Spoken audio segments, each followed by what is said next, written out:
Ethiopia का अफार triangle धरती का वो हिस्सा जहां सूरज रोशनी नहीं आग बरसाता है। साल था 1974। अमेरिका के पॉलियोंथ्रोपोलॉजिस्ट डोनाल्ड जोहानसन और उनके साथी टॉम ग्रे कुछ और वैज्ञानिकों के साथ वहां रिसर्च के लिए पहुंचते हैं। उनका मकसद था ह्यूमन इवोल्यूशन के सबसे पुराने सबूतों को ढूंढना। उन्हें खुद नहीं पता था कि वो उस दिन इंसान के इतिहास की सबसे अंधेरे अध्याय की कब्र खोदने जा रहे हैं। दोपहर की तपती धूप में जमीन को कुरेदा जाने लगा। शुरुआत में कुछ खास नहीं दिखा, फिर रेत के नीचे से कुछ चमका, एक अधूरी टूटी हुई खोपड़ी। वैज्ञानिक वही थिटक गए। थोड़ी और मिट्टी हटाई गई तो सामने आई पसलियां, फिर कुछ देर बाद टांगों की हड्डियां, और फिर देखते ही देखते जमीन के नीचे से पूरा इंसानी कंकाल बाहर आ गया। वहां मौजूद हर व्यक्ति ये देखकर सन्न रह गया। ये कोई आम हड्डियां नहीं थी, ये 32 लाख साल पुराना कंकाल था, एक महिला का कंकाल। डोनाल्ड जोहानसन और उसकी टीम ने उसे नाम दिया लूसी। साइंटिफिक लैंग्वेज में ऑस्ट्रेलोपिथेकस अफ्रेंसिस। लूसी कोई एक कहानी नहीं थी, बल्कि एक खौफनाक हकीकत थी। सोचिए, एक ऐसा प्राणी जिसका कद काटे किसी बच्चे जैसा था, लेकिन उसका चेहरा एक आदिम दरिंदे जैसा, और पूरे बदन पर काले बालों का घना लबादा था। लेकिन उसके अस्तित्व की सबसे डरावनी और हैरान कर देने वाली बात उसके हाथ नहीं बल्कि पैर थे। जहाँ पूरी दुनिया 4 पैरों पर रेंग रही थी, लूसी किसी साये की तरह झाड़ियों के पीछे 2 पैरों पर खड़ी थी। और यही वो पल था जब इवोल्यूशन ने अपने सबसे बड़ी म्यूटेशन को जन्म दिया। एक ऐसा जीव जो लाखों सालों के खूनी संघर्ष के बाद होमो सेपियंस बनने वाला था। लेकिन यहाँ कुछ सवाल पैदा होते हैं कि कैसे लूसी और उसकी स्पीसीज आखिरकार इस धरती पर कैसे प्रकट हुई। कैसे एक बंदर जैसा दिखने वाला जानवर अपने हाथों को आजाद करके 2 पैरों पर चलने की हिम्मत जुटा सका। ये कोई अचानक हुआ चमत्कार नहीं, बल्कि इसके पीछे वो लाखों सालों का अंधेरा इतिहास था जिसके बारे में हमने अपने पिछले वीडियो में देखा था। हमने देखा था कि कैसे 375 मिलियन साल पहले एक बेबस और मछलीनुमा जीव तिक्तालिक ने समंदर को छोड़कर उस सूखी, बेजान और जानलेवा जमीन पर अपना पहला कदम रखा था। सोचिए, वो नन्ही सी मछली तिक्तालिक और 2 पैरों पर चलने वाली लूसी के बीच उन लाखों सालों में क्या क्या हुआ होगा। कैसे उसने अपनी हड्डियों को मरोड़कर फेफड़ों और पसलियों में बदला होगा। आज के इस वीडियो में जानेंगे उसी मिसिंग लिंक को जिसने पानी के जीव को धीरे धीरे घने जंगलों के पेड़ों से उतारा और उसे ऑस्ट्रेलोपिथेकस बनाकर खड़ा किया। तिक्तालिक का जमीन पर रखा गया वो पहला कदम किसी जीत का ऐलान नहीं, बल्कि एक डर से भरी हुई कोशिश थी। बायोलॉजिकल हिस्ट्री का सबसे साहसी विद्रोह, लेकिन अधूरा। जमीन पर आना कोई आजादी नहीं थी, बल्कि एक कैदी को थोड़ी देर के लिए हवा में छोड़ने जैसा था। कुछ पल की राहत और फिर वापसी उसी जेल में। ये युग था डोविनियन युग। इस समय स्टेयोस्टेगा जैसे हमारे शुरुआती पूर्वज जमीन पर रेंगते थे। उनके फेफड़े पहली बार हवा खींच रहे थे, उनके अंग शरीर का वजन उठाने की कोशिश कर रहे थे। देखने वाले को लगता था कि जिंदगी जीत रही है, लेकिन सच ये था कि ये जीत सिर्फ ऊपर ऊपर की थी। अंदर से जिंदगी अभी भी जंजीरों में जकड़ी हुई थी, क्योंकि असली दुश्मन सामने नहीं बल्कि उनके भविष्य में था। उनका अंडा एक नरम, पारदर्शी, जेली जैसा गोला, इतना नाजुक कि उसे सुरक्षा कहना भी मजाक लगता था। ना कोई खोल, ना कोई दीवार, बस एक नमी की पतली सी परत और उसके अंदर कांपता हुआ जीवन। जमीन की धूप उसके लिए आग थी, सूरज की एक तेज किरण और सपने, वंश, भविष्य सब कुछ भाप बनकर उड़ जाता। इसका मतलब साफ था, जिंदगी जमीन पर चल सकती थी, शिकार कर सकती थी, लेकिन जिंदगी जमीन पर पैदा नहीं हो सकती थी।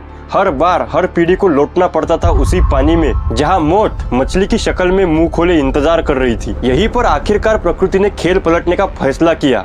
लगभग 31 करोड़ 20 लाख साल पहले कार्बोनिफेरस युग के अंदर प्रकृति ने एक समाधान निकाला। वो समाधान था एम्नियोटिक अंडा, जो कोई साधारण अंडा नहीं था। ये एक स्पेस सूट था, एक ऐसा निजी वातावरण जिसे जीवन अपने साथ उठाकर चल सकता था। एनमियन ने एम्ब्रियो को तरल से भरे एक सुरक्षित कैद खाने में बंद कर दिया। ये बिल्कुल वैसा ही वातावरण था जैसे कभी समुद्र देता था। सूरज की गर्मी अब दुश्मन नहीं रही, सूखापन अब मौत नहीं था, और जीवन पहली बार अपने जन्म की शर्तें खुद तय कर रहा था। इस एक आविष्कार ने जिंदगी को टटों की बेड़ियों से आजाद कर दिया। यही से उभयचरों का युग ढलने लगा, जिनकी दुनिया पानी और जमीन के बीच फंसी हुई थी। लेकिन यही से एक नई शाखा उठ रही थी, रेप्टिलियोमोर। सूखी त्वचा, मजबूत अंडे और जमीन के लिए बना हुआ उनका शरीर। पर इसी मोड़ पर कुदरत ने अपना खेल बदल दिया।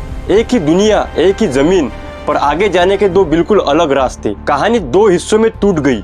एक तरफ सेरोस्पीड की वो डिसेंट लाइन निकली जिसने आगे चलकर रेप्टाइल्स और पक्षियों के भविष्य को बनाया। इसी शाखा से आगे चलकर ऑर्कोसॉर्स निकले, वो दानव जिन्होंने आने वाले करोड़ों सालों तक पृथ्वी को अपने पैरों के तले रौंदा और जिन्हें आज हम डायनासोर्स कहते हैं। डायनासोर की ये गाथा अपने आप में बड़ी इंटरेस्टिंग है, जिसे हम किसी विशेष वीडियो में गहराई से समझेंगे। अभी हमारी कहानी उस दूसरी गुमनाम शाखा की है जिसने ताकत की जगह इंटेलिजेंस और गर्म खून का सबसे कठिन रास्ता चुना। लगभग 26 करोड़ साल पहले पर्मियन युग के समय जमीन पर थेरोस्पीड घूम रहे थे। ये वो जीव थे जिन्होंने रेंगने की आदत छोड़ दी थी और सीधा खड़ा होना सीखा था। और इसी शाखा से जन्मते हैं साइनोडोंट। नाम में थोड़े डरावने, सच में दिखते भी थोड़ी अजीब थे। एक तरह की शिकारी और कुत्ते का मिला जुला रूप जैसा था, लेकिन जो उनके दिमाग में चल रहा था वो बाहर नहीं दिखता था। साइनोडोंट ने यह तय किया कि अब सिर्फ बचना नहीं बल्कि अपने पूरे शरीर को नियंत्रित करना है। इसीलिए उन्होंने गर्म खून वाली जिंदगी अपनाई, यानी उनके शरीर ने खुद को गर्म रखा, एक्टिव रखा। इस गर्म शरीर को चलाने के लिए ज्यादा खाना चाहिए था, इसलिए दांत विकसित हुए खाना चबाने और ऊर्जा निकालने के लिए। जैसे ही साइनोडोंट ने गर्म खून और तेज दिमाग की चिंगारी जलाई, कुदरत ने मानो एक उनकी परीक्षा लेने का फैसला किया। ये इतिहास का सबसे निर्दयी फैसला था। लगभग 25 करोड़ साल पहले पर्मियन युग के आखिरी पलों में साइबेरिया की जमीन से एक साथ इतने ज्वालामुखी फूटे कि आसमान पहचान में नहीं रहा। सूरज धुएं में गुम हो गया, हवा जहरीली बन गई और लावा नदियों की तरह बहने लगा। धरती सांस नहीं ले पा रही थी और इसी मूवमेंट को इतिहास में कहा जाता है द ग्रेट डाइंग। इस महाविनाश ने समुद्र के 96% और जमीन के 70% जीवन को एक झटके में मिटा दिया। हवा में सांस लेना सजा बन गया और तापमान इतना बढ़ा कि धरती खुद जलती हुई लगने लगी। और उसी जहन्नुम के बीच हमारे पूर्वज नन्हे कांपते हुए साइनोडोंट खड़े थे। लेकिन कहानी यही पलटती है। जब ऊपर आग बरस रही थी तो ये छोटे जीव जमीन के नीचे उतर गए। तंग सुरंगे, अंधेरे बिल, यही उनका घर बन गया। ऊपर हवा जहरीली थी, नीचे मिट्टी ढाल बन गई। ऑक्सीजन कम था लेकिन जिंदा रहने की जिद ज्यादा थी। उनकी छाती बदली, पसलियां बदली और पहली बार डायाफ्राम ने जन्म लिया, जिससे कम हवा में भी जिंदगी को जबरदस्ती खींचा जा सकता था। वो छोटे हो गए, गुमनाम हो गए, युग बदले लेकिन जिंदा रहे और यही थी असली जीत। फिर आया एक ट्राइसेइक युग, विनाश के बाद की एक ठंडी सुबह। जब साइनोडोंट्स जमीन से बाहर निकले तो दुनिया पहचान में नहीं आ रही थी। अब वो उनका ग्रह नहीं था, सामने खड़े थे नए मालिक ऑर्कोसॉर्स, जो आगे चलकर डायनासोर बने। बड़ा सा शरीर, मोटी हड्डियां और सूरज की गर्मी पर चलने वाली मशीनें। अगले 15 करोड़ सालों तक धरती की सतह सिर्फ इन्हीं की रही। हमारे पूर्वजों के लिए वहाँ कोई जगह नहीं थी। जो कभी उत्तराधिकारी बनने वाले थे वो अपने ही घर में घुसपैठिया बनकर रह चुके थे। तो फिर उन्होंने रास्ता बदला। उन्होंने दिन को छोड़ दिया, रात को अपनाया। अंधेरा उनका हथियार बन गया। आंखों ने अंधेरे में देखना सीखा, कानों ने खामोशी में आवाज पकड़ना सीखा और दिमाग ने सोचना सीखा। और यही था नॉक्टर्नल बॉटलनेक, जहाँ ताकत बेकार और समझ ही सब कुछ थी। दोस्तों, इसी दौर में एक चुपचाप क्रांति हुई। अंडे बाहर छोड़ना मतलब मौत को न्योता देना था। इसीलिए जीवन को शरीर के भीतर पालना शुरू किया। बच्चे माँ के शरीर में सुरक्षित रहे, जन्म के बाद दूध मिला और यही से पहली बार जीवन नहीं, ममता पैदा हुई, संबंध बने और समाज की नींव पड़ी। हम करोड़ों सालों तक डायनासोर के पैरों के नीचे जिए, चूहे जैसे छोटे, डरपोक और परछाइयों में भागते हुए। लेकिन ये हार नहीं थी, ये तैयारी थी। डायनासोर्स ने शरीर बड़ा किया, हमने दिमाग। उन्होंने ताकत चुनी, हमने चेतना। हम एक स्प्रिंग की तरह थे, ऊपर से कुचले हुए लेकिन अंदर से ऊर्जा से भरे हुए। लेकिन हैरानी की बात तो ये कि ये स्प्रिंग तब तक दबा रहा जब तक प्रकृति ने खुद दखल नहीं दी। 6 करोड़ 60 लाख साल पहले की वो सुबह, पृथ्वी के इतिहास का सबसे डरावना मंजर। इमेजिन कीजिए 10 किलोमीटर चौड़ा एक जलता हुआ पहाड़ जिसे हम चिस्कुलप एस्टेरॉयड कहते हैं, 70,000 किलोमीटर प्रति घंटे की रफ्तार से मैक्सिको के समंदर में गिरता है। वो टक्कर इतनी भीषण थी कि पृथ्वी का सीना फट गया। उस धमाके की ऊर्जा करोड़ों हिरोशिमा के बमों से भी ज्यादा थी। हजारों मील दूर खड़े डायनासोर पलक झपकते ही शॉकवेव से भाप बनकर उड़ गए। समंदर में 100 मीटर ऊंची सुनामी निकली जिसने कॉन्टिनेंट को ही निगल लिया। लेकिन असली तबाही तो अभी शुरू होनी थी। टक्कर से इतनी धूल और सल्फर आसमान में उड़ी कि सूरज को कफन की तरह ढक दिया गया। पृथ्वी पर अचानक अंधेरा छा गया, तापमान कई दशकों के लिए 0 के नीचे चला गया और इसी मूवमेंट को कहा जाता है इम्पैक्ट विंटर।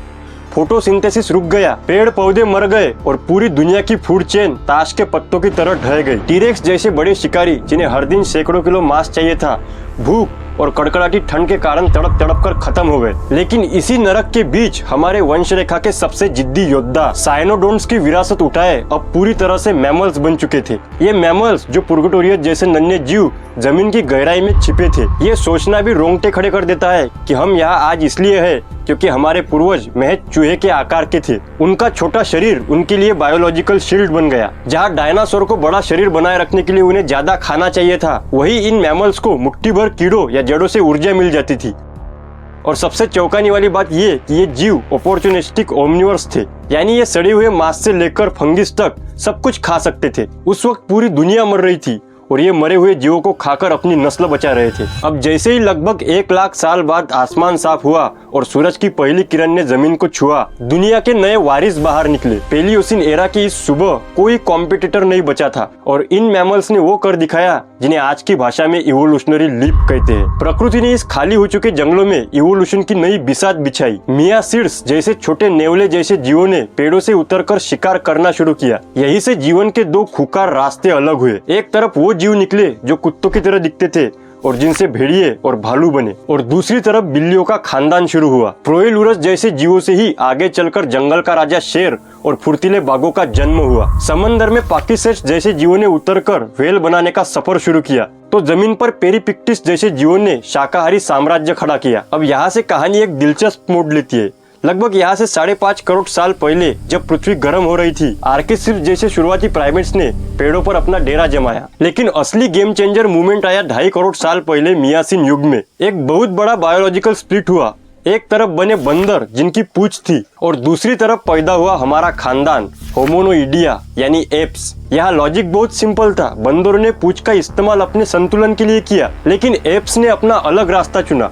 प्रोकांसुअल जैसे शुरुआती एप्स ने पूंछ को छोड़ दिया और अपने कंधों की हड्डियों को इतना लचीला बनाया कि वो अपने हाथों से झूल सके। पूंछ के जाने से उनका शरीर भारी और दिमाग बड़ा होने लगा। और सबसे हैरान कर देने वाला फैक्ट ये है कि उस महाविनाश ने न सिर्फ डायनासोर को मारा बल्कि मैमल्स के ब्रेन के डेवलपमेंट के लिए रास्ता साफ कर दिया। बिना किसी बड़े शिकारी के डर से मैमल्स को अब सिर्फ छुपने पर ऊर्जा बर्बाद नहीं करनी थी, अब उनकी ऊर्जा उनके न्यूरोकॉर्टेक्स को बड़ा करने में खर्च होने लगी। ये वो समय था जब प्रकृति ने शरीर की ताकत से ध्यान हटाकर बुद्धिमत्ता पर दाव खेलना शुरू किया। हम उस दौर में पहुंच चुके थे जहाँ साइज नहीं बल्कि एडेप्टेबिलिटी ही असली राजा थी। लेकिन इंटेलिजेंस की ये दौड़ जमीन की धूल पर नहीं बल्कि पेड़ों की ऊंची टहनियों पर लड़ी जाने वाली थी। जैसे ही हम यूओसिन युग से मियोसिन युग की तरफ बढ़ते हैं, यानी आज से लगभग 2.5 करोड़ साल पहले पृथ्वी का भूगोल बदल रहा था। भारत की टेक्टोनिक प्लेट एशिया से टकरा रही थी और हिमालय का जन्म हो रहा था, और इस टकराव ने पूरी दुनिया के मौसम को डिस्टर्ब कर दिया। जो अफ्रीका कभी घने और उमस भरे रेन फॉरेस्ट से ढका था वो अब सूखने लगा। जंगलों के बीच दरारें पड़ने लगी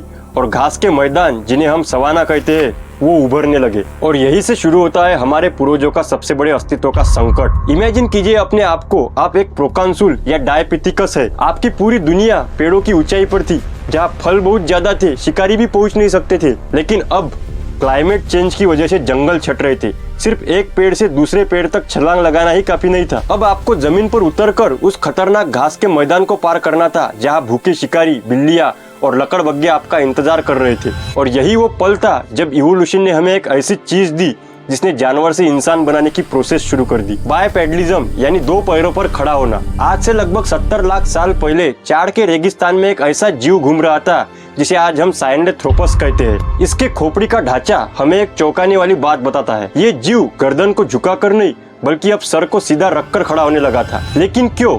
लंबी घास में शिकारियों को दूर से देखने के लिए और तपती धूप में शरीर के कम हिस्सों को सूरज की रोशनी के संपर्क में लाने के लिए 2 पैरों पर खड़ा होना सबसे एफिशिएंट तरीका था। इसके साथ ही हमारे हाथ अब चलने की जिम्मेदारी से आजाद हो गए। ये हाथ अब चीजें उठाने, पत्थर पकड़ने और औजार बनाने के लिए तैयार थे। दोस्तों, कहानी अब और गहरी होती है। जब हम आज से लगभग 40 लाख साल पहले पहुंचते हैं तो सामने आता है एस्ट्रोलोपिथिकस, इंसानियत का वो लाखों साल पुराना पूर्वज जिसने हमारी नियति की दिशा ही बदल दी। ये ना पूरी तरह से बंदर था ना पूरी तरह से इंसान। ये वो मिसिंग लिंक था जिसने हमें जानवर के साम्राज्य से निकालकर इंसान की दुनिया के दरवाजे पर लाकर खड़ा कर दिया। और यही वो समय था जब इथोपिया के मैदानों में वो ऐतिहासिक हस्ती घूम रही थी, लूसी, जिसके बारे में हमने वीडियो के शुरुआत में बात की थी। लेकिन ऑस्ट्रेलोपिथिकस की ये कहानी सिर्फ एक अंत नहीं बल्कि एक नए साम्राज्य की शुरुआत थी, होमो का साम्राज्य यानी इंसान का साम्राज्य। अगर वीडियो अच्छा लगा हो तो लाइक और सब्सक्राइब कर दो। जय हिंद।